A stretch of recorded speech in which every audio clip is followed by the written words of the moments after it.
આ તરફ સુરતમાં આકરા તાપ વચ્ચે સુરત ગ્રામ્યના મતદારોની અંદર ઉત્સાહ।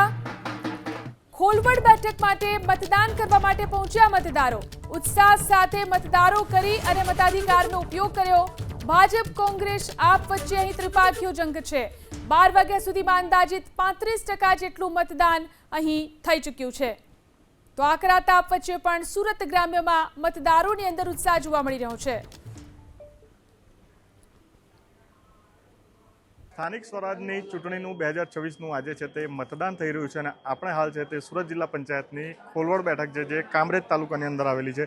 દ્રશ્યોમાં જોઈ શકાય છે કે બપોરનો સમય છે તે છતાં પણ મતદારોનો ભારે ઘસારો અહીં જોવા મળી રહ્યો છે। ધોમધખતો તાપ પડી રહ્યો છે, પરસેવાના રેલા ઉતરી રહ્યા છે, છતાં પણ જે મતદારો છે તે પોતાના ઉમેદવારને જીતાડવા માટે ભારે ઉત્સાહ છે તે દર્શાવી રહ્યા છે। આ બેઠક પર કુલ છે તે 36,000 મતદારો છે અને કહી શકાય કે આ જિલ્લા પંચાયતની અંદર 2 તાલુકા પંચાયતની બેઠક પણ આવેલી છે અને તેમાં 18,000 મતદારો છે। ખાસ કરીને જે મતદારો છે તે ધોમધખતા તાપની અંદર પણ અહીં છે તે મતદાન કરવા માટે આવ્યા છે। ખાસ કરીને કેમેરામાં મેનને કહીશ દ્રશ્ય બતાવવાના પ્રયાસ કરે કે કઈ રીતે છે તે મતદારો અહીં છે તે લાઇનમાં ઊભા છે અને પોતાના મતાધિકારનો ઉપયોગ કરવા માટે અહીં થનગની રહ્યા છે। ખાસ કરીને આપણી સાથે યુવાનો છે। શું નામ આપનું?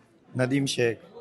શું કહેશો? આટલો બધો તાપ તડકો પડે છે છતાં પણ તો અમે મતદાન આપવા આવ્યા છે, અમને આજે બહુ ઉત્સાહ છે ને આજે આજનો દિવસ જે એ કરો તમે સોચી સમજીને વોટ આપો। આપ શું કહેશો? બસ કંઈ નહીં ભાઈ, જે બી છે બહુ વિચારીને કે મત આપો। અમે બી આટલા તડકામાં આવ્યા, તમે બી ઘરેથી બહાર નીકળો ને વોટ આપો આપણા સ્વીકારને। બસ આ જ કહેવા માંગુ છું। ઉમેદવારને જીતાડશો? બિલકુલ બિલકુલ, ઉમેદવારને જીતાડવા પૂરી કોશિશ કરો અમારા તરફથી। કોની વચ્ચે લડાઈ છે? હા? કેટલા પક્ષ ઉભેલા છે? કેટલા ઉમેદવાર? હવે છે ખબર નહીં કેટલા છે, પણ આપણે જે પક્ષ છે તેને આપણે સપોર્ટ કરીશું।